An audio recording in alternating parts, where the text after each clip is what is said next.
I was wondering, in a sense, why it mattered to me to do these other videos on topics which are not so analytical. And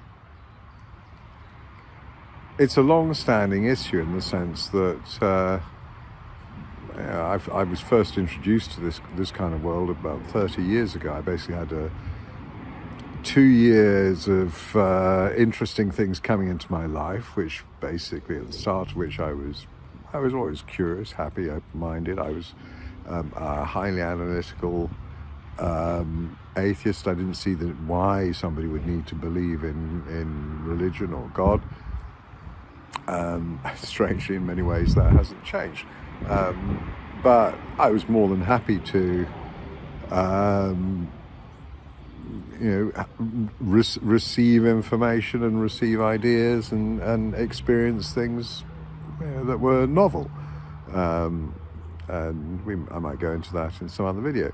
At the end of those 2 years, I basically got to a point where I realized it would be more embarrassing to deny what I'd experienced than it would be to simply accept, as I did, there's a whole other world out there.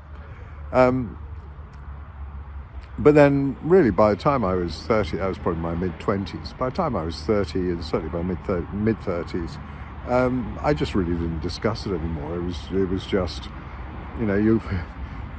it's your life. You'll figure it out if you choose to. If you don't, that's fine. I didn't. It's not a religion. Knowledge and awareness is not a religion. It's just, it's there if you want to explore it.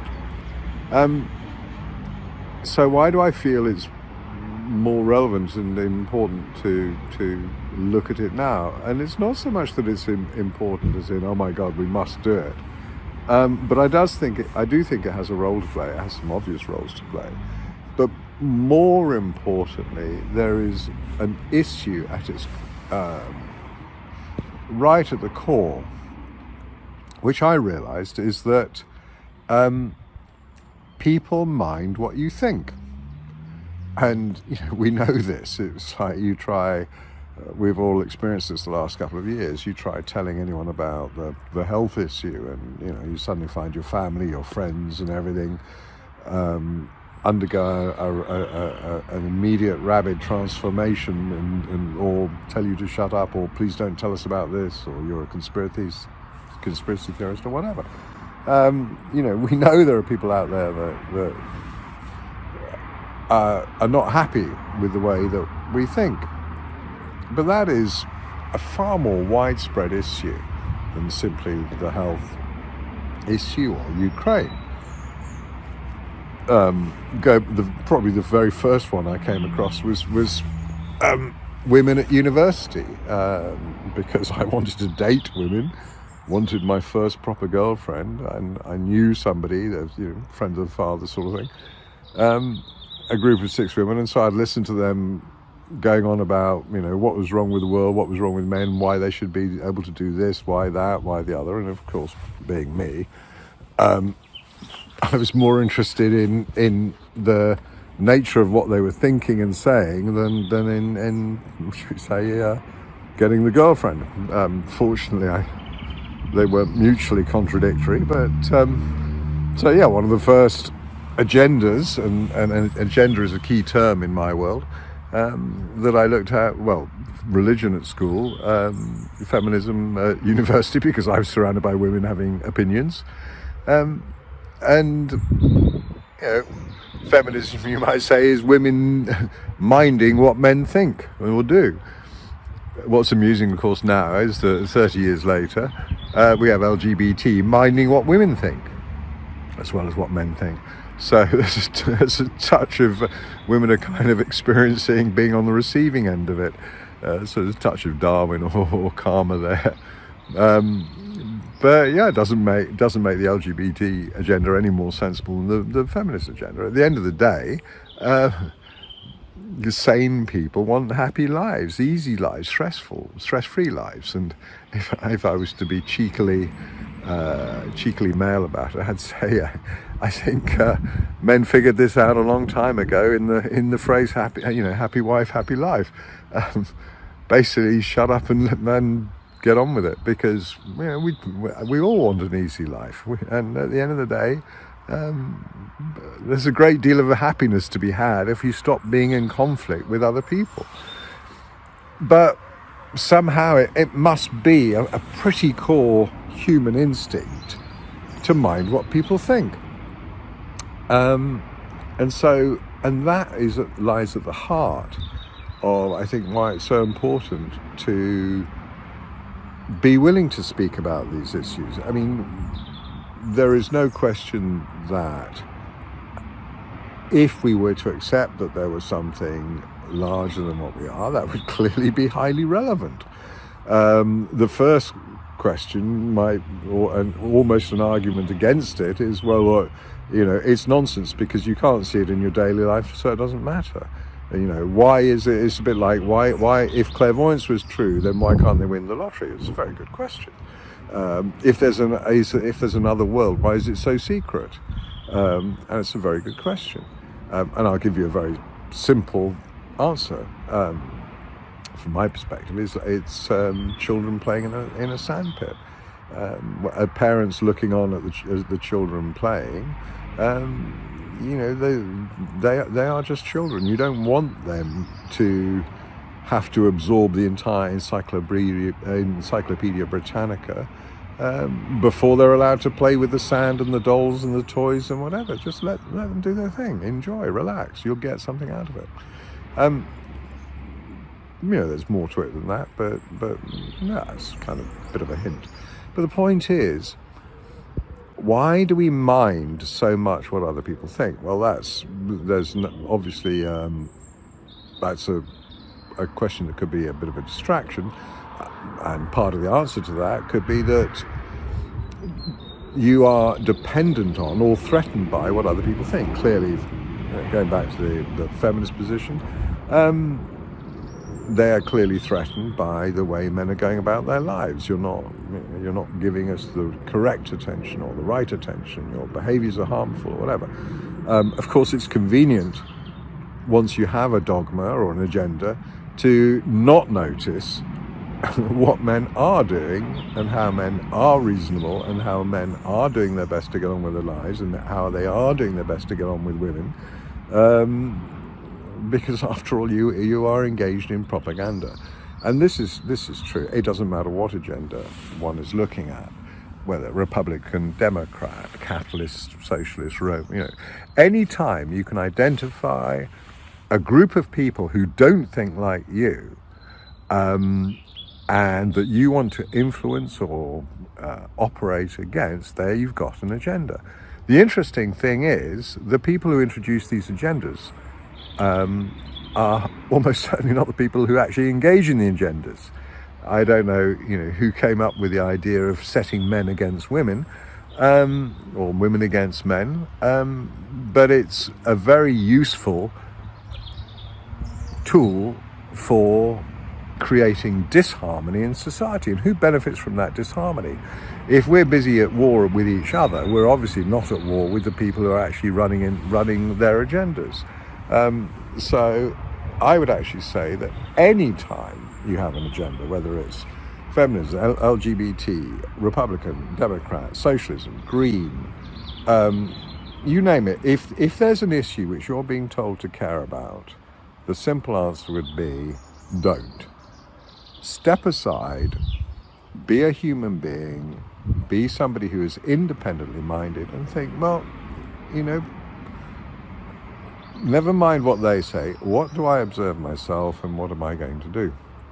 So again, from my perspective is that we each have a sense of self, we go about our lives, and it's up to each of us to decide how we deal with ourselves, how we deal with other human beings, and it's really nobody else's business what they think inside their head. Once you go public, then because for this precisely the same reason, because you are now putting something out into the world, it can be an influence or threat to your to your life. So it becomes entirely reasonable and appropriate that you should offer an opinion about it. But if the question is, are you going to offer it your response as an antagonism, or are you going to be able to stay somewhat detached and say, well, this would be my observation, and just leave it out there. And if people want to attack it, that's entirely up to them. It's a bit like if you've seen fighter aircraft that drop flares to distract the missiles. You can just put stuff out there, and if they go after the chaff or the flares, it's fine. It's not an attack on you. And you can always stay silent, or you can just put it out there and then just let people fire off at the flare. But at least you've got it out there so that their agenda is not, shall we say, the only voice that is heard.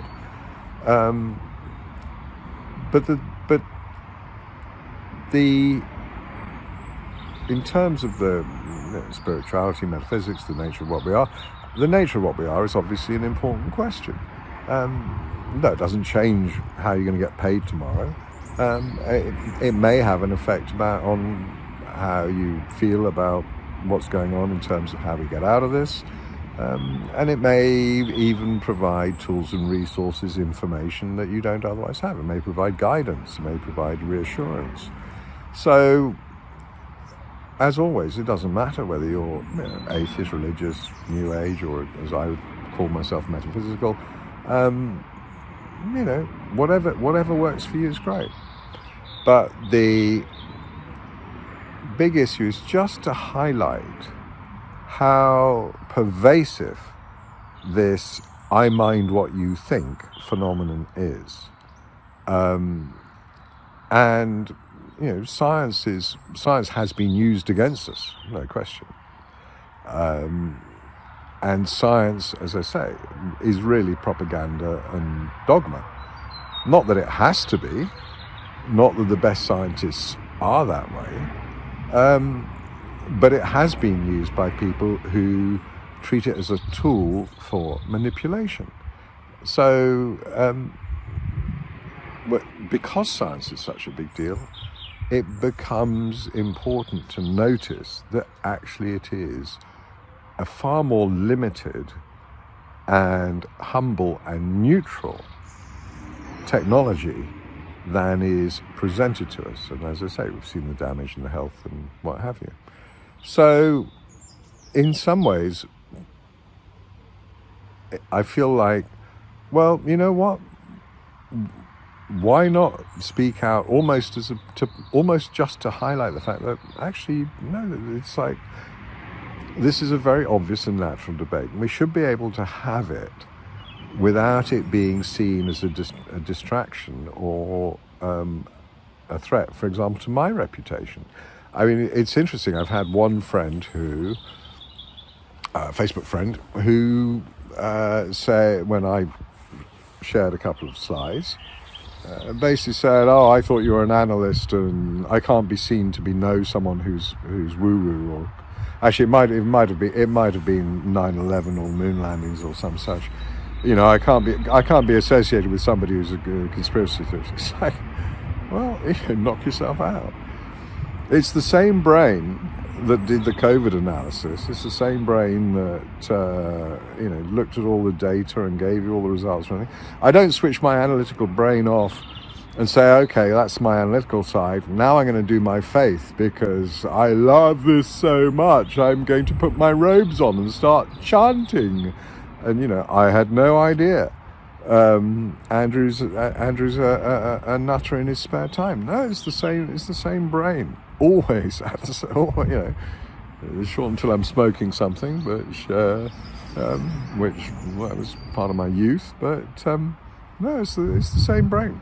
It's the same analysis. It's the same experience. And I think, I think that in some ways,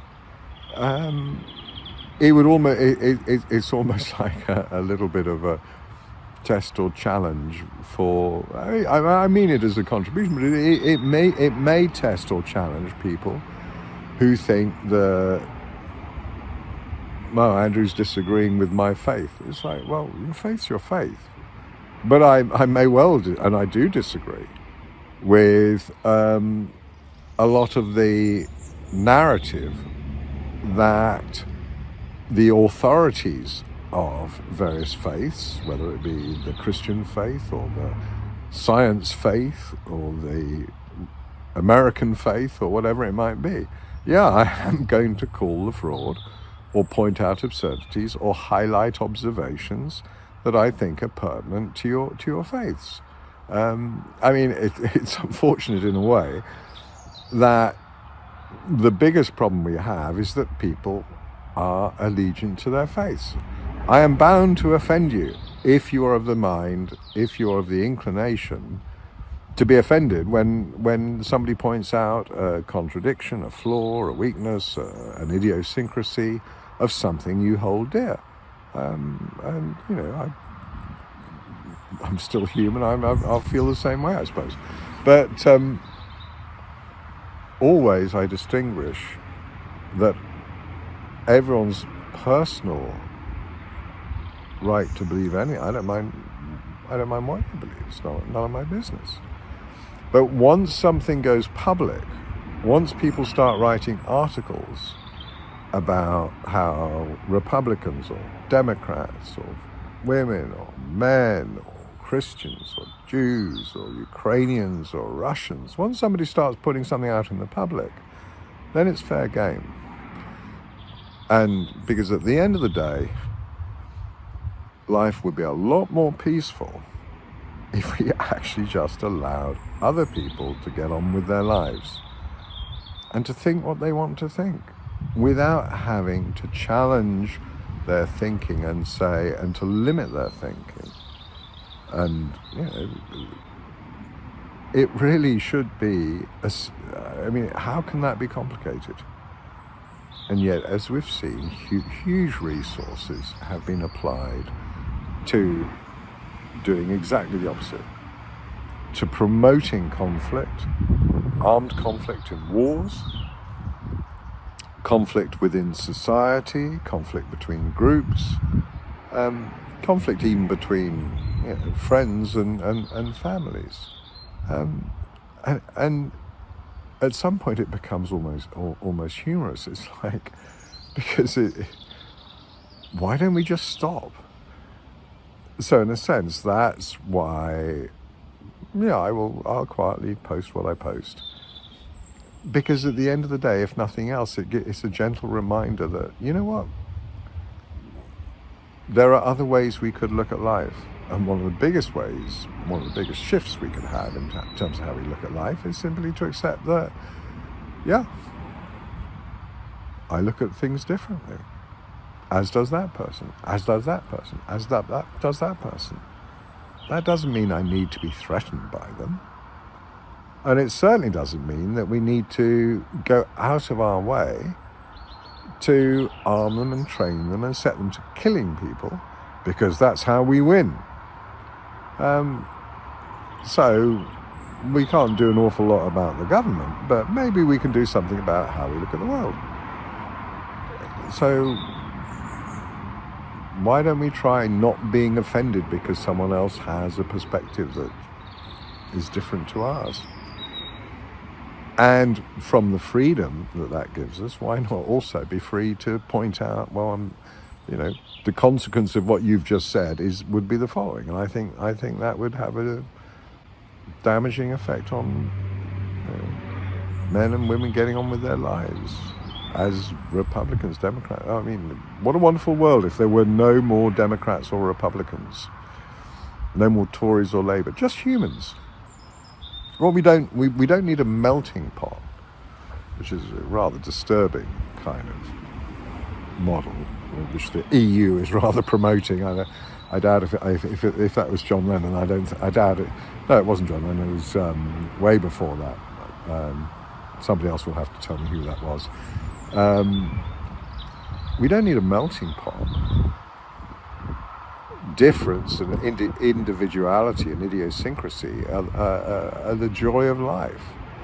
A world of 6 million Mr. Smiths would be would be rather disturbing.